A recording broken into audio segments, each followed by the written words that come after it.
What if I told you we cracked the code of aging? No more wrinkles, no more death, just eternal life, all thanks to a little DNA editing. Congratulations, you're going to live forever. But let's be real, you'll still forget your Netflix password every 48 hours. Humanity did it. We actually defeated death itself. And just like we always do, we immediately started to ruin it. At first, it was pure paradise. Your grandma is suddenly younger than her own granddaughter. That 80-year-old neighbor you have? He looks 25 again, and he's still complaining that your music is too loud. Celebrities never retire. The Rolling Stones announced their 178th World Tour, aptly named the Still Not Dead Yet Tour. And Leonardo DiCaprio? He's now dating someone who was born in the year 2345. The old saying, "I'll sleep when I'm dead," becomes an illegal phrase. Why? Because nobody's dying. Sleep-deprived influencers start making videos like, "How I survived my first 200 years on just 4 hours of sleep a night." It's a whole new kind of grind. But paradise doesn't last forever, even when you do. The earth gets crowded, and I mean really, really crowded. Retirement homes, gone. Those are now just multi-generational apartments. People start renting time slots on Mars just to get a little personal space. Real estate agents have a new pitch. Sure, this apartment is small, but you'll live forever. So what's the rush? And dating. Oh, dating becomes an absolute nightmare. Imagine asking someone that classic first date question. "So, how old are you?"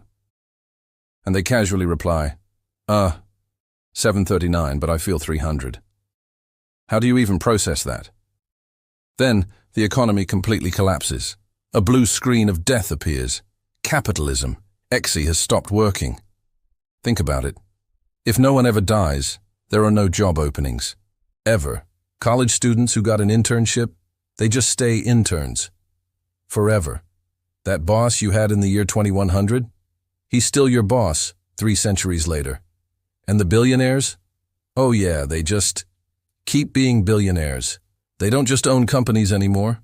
They start buying entire centuries. Elon Musk literally owns the year 2600.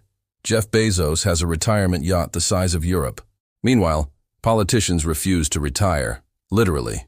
The same guy who was president back in 2050 is still in office, giving speeches about how, back in my millennium, things were so much better. Economists are in a state of perpetual panic. Money itself loses all value because, well, no one ever stops working or earning. So society gets creative. People start trading memories instead of cash. "Hey, I'll give you 50 years of my best vacation memories for that sweet hover bike." It's a deal. The new currency is experience. After about 500 years, everyone has done everything. Skydiving? Done it. Space travel? Twice. Been married? 70 times? And you are still on speaking terms with ex-spouse number 34. They even built a theme park called Deja Vu World, because, honestly, everyone has seen everything else already. What do people do now? They just sit around playing 10,000-hour video games. And what's the most popular title? Life Simulator 4, now with the Death DLC. People are literally paying to experience an ending. Social media becomes unbearable. Everyone's feed is just filled with nostalgic posts like, "Remember the 2100s? Such simpler times?" Bro, you were there. We were all there. To fix this profound existential crisis, scientists introduce optional death.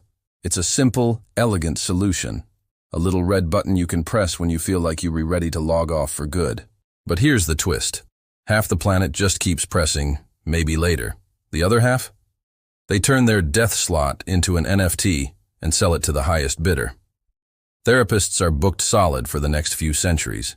Their number one question for every patient is, "So, what's the point anymore?"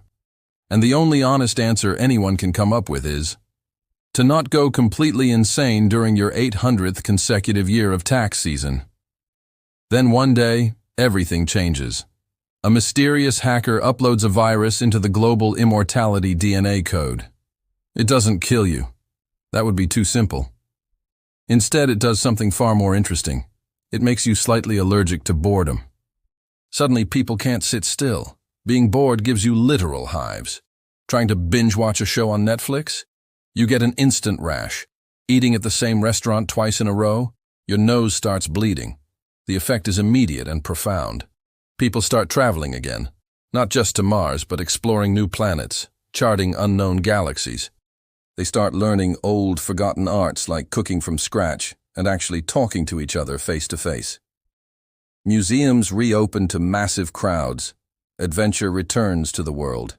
Even the billionaires start hiking, not for a photo op, but because, as one of them put it, existence hurts less that way. Life becomes beautiful again, not because it's endless, but because it's finally interesting. After thousands of years, humanity finally learns a profound lesson. Immortality doesn't make life precious. Limits do. Death was never the enemy. It was the deadline. It was the one thing that made us live. So the scientists shut down the Immortality Project. They let people choose again, to live forever in a state of bland eternity, or to live a finite, meaningful life. And guess what? Most people chose to live. Really live. So maybe immortality isn't about living forever. Maybe it's about remembering why you live in the first place.